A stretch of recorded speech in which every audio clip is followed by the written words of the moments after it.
If you're of the opinion that Lucasfilm can somehow turn around over a decade of a disaster by getting rid of Kathleen Kennedy, I got news for you. The rot is thorough from toes to titties.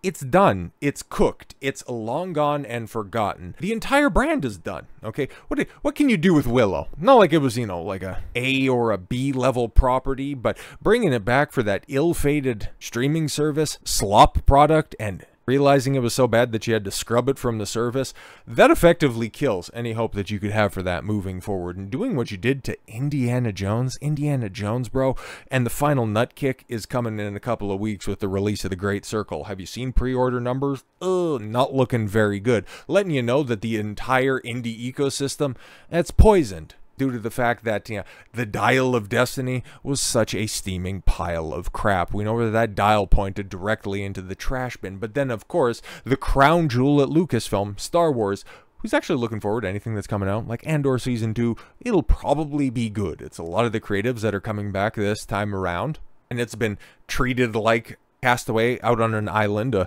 well-written island that looks like a completely and totally foreign entity to everybody else at Lucasfilm. But after that, well, the sludge pipe is just open 100%, because what are the next projects that are coming out? Mandalorian and Grogu, Ahsoka Season 2, Skeleton Crew comes out in December. Like, the best thing that you can hope for Skeleton Crew is that, it'll be inoffensive, but is it going to make any difference in the overall opinion from the public with Star Wars? Absolutely not. You're going to need banger after banger after banger. 3 to 5 high-quality products to come out. And that's all going to start with what's coming out at the theaters. And bro, they're going to find out really quickly the level of apathy from the public in 2026 when Mandalorian and Grogu comes out, about 5-6 years removed from it actually being a viable product. Because, okay, Mandalorian and Grogu, okay, Mandalorian specifically, that was a hot thing. That was a hot thing on the heels, the conclusion of Season 1, okay? The baby Grogu stuff, which, again, Lucasfilm had no idea would end up being as big as it was, which, holy crap, that's another topic entirely for another time. But them not capitalizing on that and them scrounging for merchandise to try to get out there, not thinking that, a cute little creature, okay, something that has become a stalwart in every single product that they've done subsequently. But by the time this movie comes out, it'll be 3 years removed from the lowest rated, most derided season of The Mandalorian. It's about as cringe. Like, if you remember, nobody remembers this, but Shazam 2, Fury of the Gods, they were making cringe-ass family memes 3 to 4 years after they were relevant. It's like that, but for an entire movie. It's Hello Fellow Kidsing, a dead series. But that's not even their most egregious sin moving forward. The fact that they don't understand, right? Like, Rey, exactly. What do you even do with this non-character? Like, it's crazy, man. Somebody to be the face of a trilogy of movies that collectively made $5.7 billion and nobody remember them 5 years later? Like, you go up to somebody and say, hey, what do you think of Rey? Go, Leota Stevenson? Jay Johnson? Like, what are you talking about? She's a non-starter for everybody. And it's so sad to be the protagonist of a Star Wars trilogy of movies and befall their fate, because Mark Hamill didn't really become a movie star in the aftermath of the OT. Hayden Christensen, like, he quit the business and went farming and whatever goofy-ass province he lives in. But at least in retrospect, people remember Anakin from the prequels. Okay, people definitely remember Luke Skywalker, but nobody says a goddamn thing about Rey. According to Lucasfilm, oh boy, they got some high opinions for her. Okay, and check this out: Star Wars movies, race for Rey. Why? And the future of the franchise on the big screen. Yeah. So allow me to issue a warning moving forward. If you have any hope for the future of Star Wars for Lucasfilm, go ahead and check that at the door, because bro, it's about to get a whole lot dumber from here. Forget the Death Star. The most coveted weapon in the Star Wars movie arsenal is the character of Rey Skywalker. What? Since the November 7th reveal that Simon Kinberg had signed on to develop and write and produce a new Star Wars trilogy for Lucasfilm and Disney, debate has focused on whether or not it would be a continuation of the so-called 9-film Skywalker saga, trying to tie it to the legacy of Luke Skywalker, Darth Vader, and the storylines first laid out by George Lucas in 1977. The reason for the debate is that the new hoped-for trilogy would feature Rey in some form or fashion. Yeah, because she stole the archetype of Luke Skywalker, she usurped the power of Anakin, and now, apparently according to rumors, she's also going to be wearing the robes of Obi-Wan Kenobi. There is nobody that she hasn't gone back and pilfered from. Not Daisy Ridley specifically. She's just the empty-headed, slack-jawed idiot who's reading and reciting the lines kind of poorly and ultimately stilted. Nothing against her. I'm sure she's nice, and frankly, platitudes are worthless. She's just not charismatic enough to be a leading lady or even have a bit part. Maybe she delivers a mean first course. I don't know. I don't really care either. But I digress. Some fans have expressed criticism that Lucasfilm would return to the well and make episodes, as they called, beyond the 9 movies that comprise the Skywalker story, which has been billed as concluding with the 2019's Rise of Skywalker. Who remembers that one? Yeah, exactly. Which grossed a $1.077 billion globally, and also wasn't received well by fan base. Yeah, exactly. You don't even need to take a look at the ratings. All you need to do is just compare that simply to the box office return of The Force Awakens, grossing over $2 billion, and at the conclusion, the triumphant end of that trilogy, barely breaking $1 billion, and if some of those reported budgets are to be believed, barely breaking even. But Rey, the scavenger turned Jedi played by Daisy Ridley, is the last 3 episodes of the in the last 3 episode movies, is key to the franchise's next turn. Why? That potentially puts Kinberg's trilogy story development, as early in its conceptual stages, and it may be, on a collision course with the Rey standalone movie that is actively in the works with director Sharmeen Obaid-Chinoy. Well, I mean, there's no director attached to this theoretical trilogy from Kinberg, so I kind of think, and a lot of people also have come to this similar conclusion, it's like, it'll eventually just get folded in, bro. The feature revealed, yes, with fanfare in April of 2023, yes, when Kathleen Kennedy drugged Chinoy and Ridley on stage in Daisy's hometown.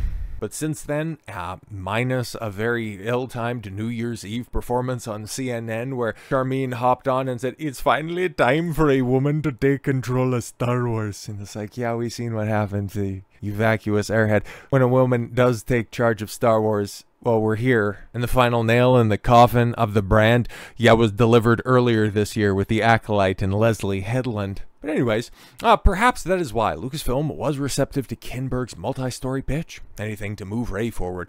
But it does engender rumors that Star Wars underground of filmmakers jostling for characters. Ridley, for her part, recently told The Hollywood Reporter, "I feel like a new one/ones will be so interesting. Time has passed and a lot has changed for me personally, so it'll be interesting to come back to someone who I know so well, but in such a different moment." Well, at least you know her, because audiences sure don't.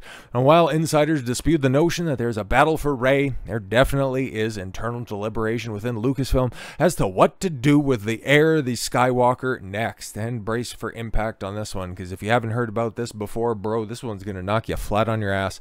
She is the most valuable cinematic asset, in some ways maybe the only one Star Wars has right now. One source close to the franchise tells the Hollywood Reporter, "Bro, what are we doing? What you legitimately think?" And this is how disconnected from reality Star Wars at Lucasfilm is, okay? You think, okay, Rey, of all characters, like Finn would be more interesting, fleshing out his backstory. Poe, for whatever it's worth, telling his a flyboy, we got Han Solo at home backstory. That would be more interesting. Rey, nobody cares, bro. Nobody cares at all, but she's the most valuable cinematic asset right now, and that's why you lose. And it's such a slam dunk take to realize that, Lucasfilm is absolutely borked, that even Paul Tassi over at Forbes, Paul Perpetually Incorrect Tassi, comes to the conclusion that Star Wars turns to Rey to lead Star Wars movies, with everyone else dead. Because, Disney, Kathleen Kennedy, has killed Star Wars. And what have they done? Okay, the ragtag group of idiots that have assembled in the aftermath of this to build up the franchise from the ashes. What has Dave Filoni done? Oh, nothing. Put Chrome Dome Pedro Pascal out there with his goofy little green fucker to hit the silver screen next year to make $300 million.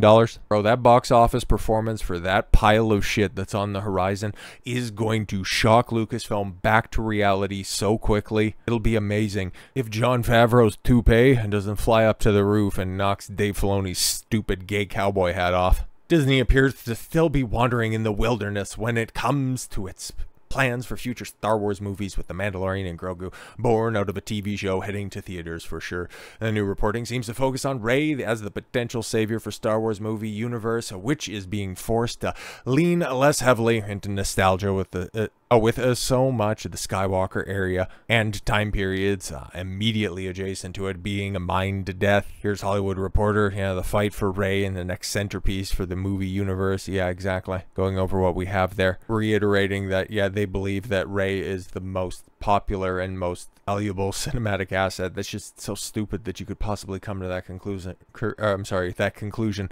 The reason, of course, that everything now seems to be relying on Rey is because during the first 5 movies of the Disney era, they killed almost everyone else off. Yeah, exactly. Han killed by his son, Luke overdosing on the Force, and Leia. Actually, I would imagine she would probably still be alive if Carrie Fisher didn't overdose. Yeah, Ben Solo, the only buddy in the story with Skywalker blood, he ended up making out with Daisy Ridley and then dying in the aftermath of cringe. Rogue One was a movie that, killed literally its entire cast. But hey, you could always just eventually circle back around and tell the story of Kira if you want to pilfer Solo, a Star Wars story. Guys, it's so pathetic. The characters that you even do have alive, like, nobody really cares that much about Poe and Finn.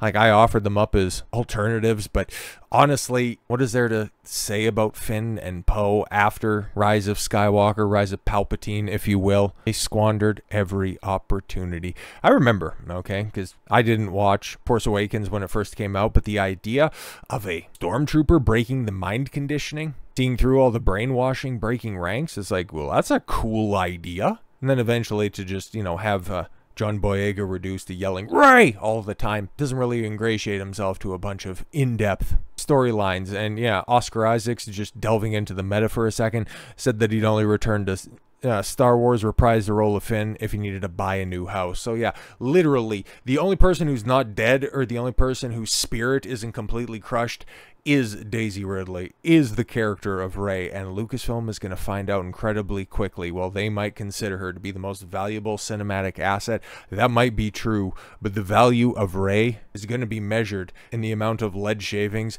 that you can fit between her upper and lower jaws. With all that said, thank you all very much for the gift of your time. I've been Don Consuelo. I want you to follow your gut and get after it. Take care, everyone.